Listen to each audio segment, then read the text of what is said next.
Have you ever found yourself watching an old movie, walking through a city you've never visited, or hearing music from another era, and suddenly felt a wave of bittersweet sadness wash over you? A nostalgia you can't quite explain, as if something deep within you recognizes that moment, as if your soul contracts slightly without knowing why. You might not even understand where it comes from, but what you do know is that you felt it. And it wasn't just anything. It was profound. You're not crazy, and you're not strange for feeling this way. In fact, many people, though they rarely speak of it, experience this sensation of having belonged to something that never happened. It's like an inexplicable melancholy that defies logic. Today I want us to explore exactly that, those invisible memories that appear like echoes within the soul, because perhaps they're not as invisible as you think. What lies behind this strange sensation of remembering something that never was? Some call it phantom nostalgia.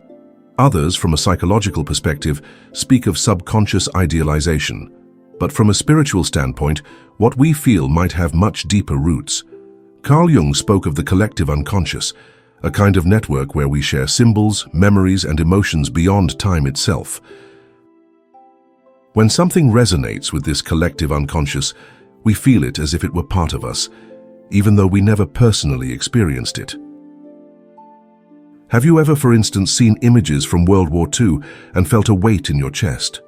Or looked at a 19th century painting and experienced an inexplicable longing, as if your soul whispered, "I was there"?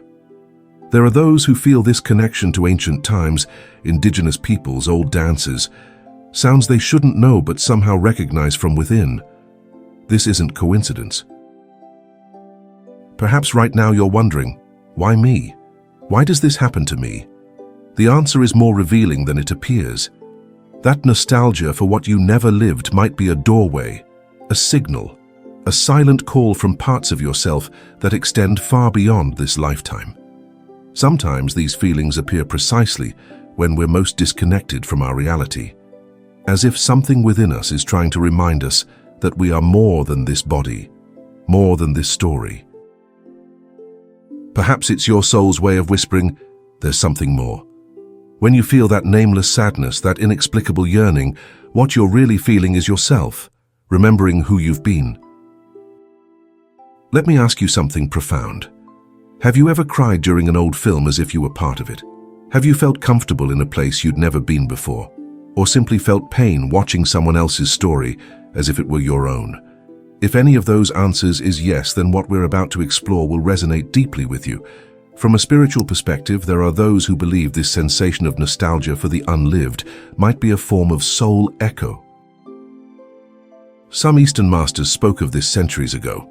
Ram Dass, a deeply influential spiritual thinker, once said, "We are all walking back home, but each of us does it in our own way."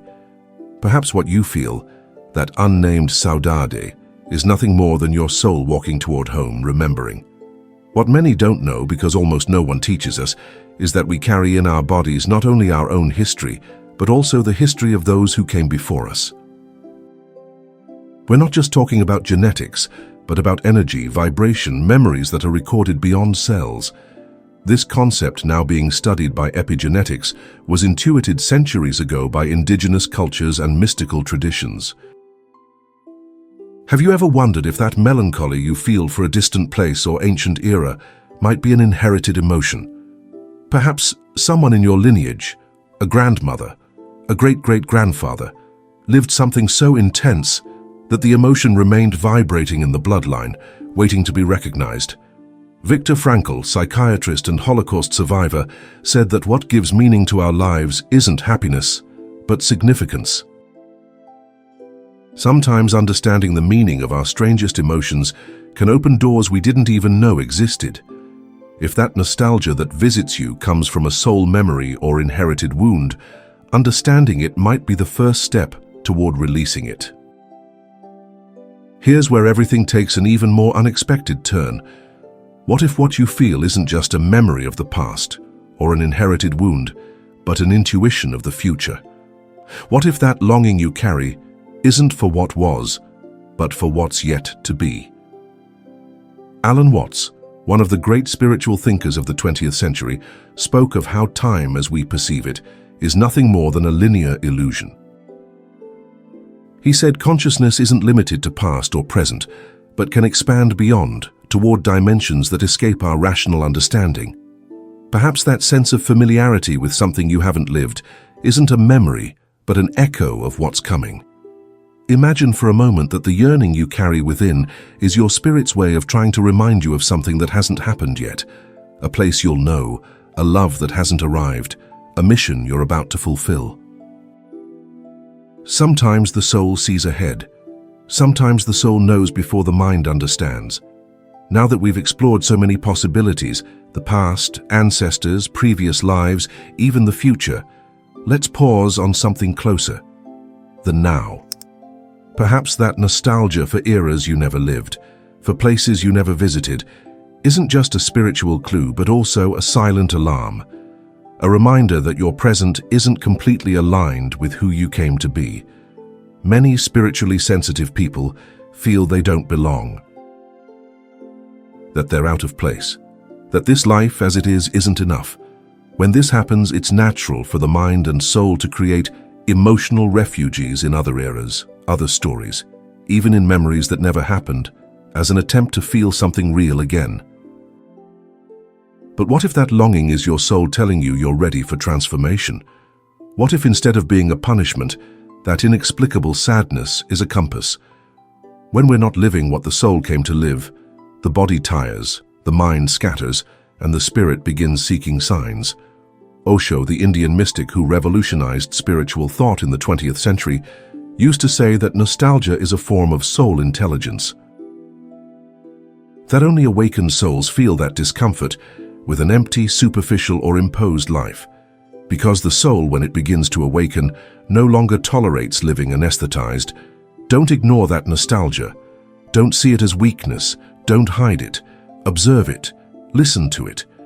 Behind it might be the direction you need to reconnect with your purpose. Perhaps what you're really feeling isn't sadness for the past, but hunger for authenticity, hunger for yourself. What are you missing to feel truly alive?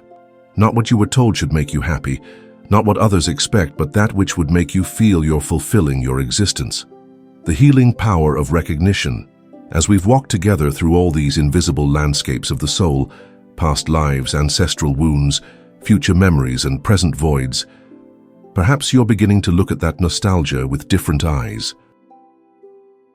No longer as an error or uncomfortable emotion to repress, but as a signal, an emotional map, an ancient language your soul continues speaking in silence, waiting for you to listen. What truly matters isn't whether what you feel comes from the past, future, or other planes. What matters is what you do with it now, how you transform that sensation into something that propels you, inspires you, returns you to yourself. Carl Jung said we don't become enlightened by imagining figures of light, but by making our darkness conscious. That includes that nameless sadness, that nostalgia that arrives without permission. Because what becomes conscious stops dominating us, and what we embrace transforms. What if instead of seeking answers, we simply began allowing ourselves to feel? What if instead of fearing that saudade, we took it by the hand and asked what it wants to tell us? It might whisper that you're not lost, you're returning, that what you miss isn't an era or a story, but a version of yourself that hasn't yet manifested. You don't need to understand everything to be at peace. You don't need to have all the puzzle pieces. You just need to be present with what you feel, without judgment, without hurry. Because that simple act, and so difficult, of feeling without fleeing, is one of the purest forms of spirituality. If you've made it this far, if you've opened yourself to this topic, if you felt it in your chest, your skin, your soul, then you're not as far from yourself as you thought. You're already on the path. What comes now is to keep walking, with more truth, more attention, more love for everything you are, even for those parts of you that cry for what never was. The world needs more people like you, people who dare to look inward, even when what they find has no name. Your sensitivity isn't a flaw, it's a gift. Your unexplained nostalgia isn't madness, it's remembrance. And that ache in your heart for lives you never lived. It's your soul's way of saying you're ready for the life you're meant to live. Remember, what your soul misses is also searching for you.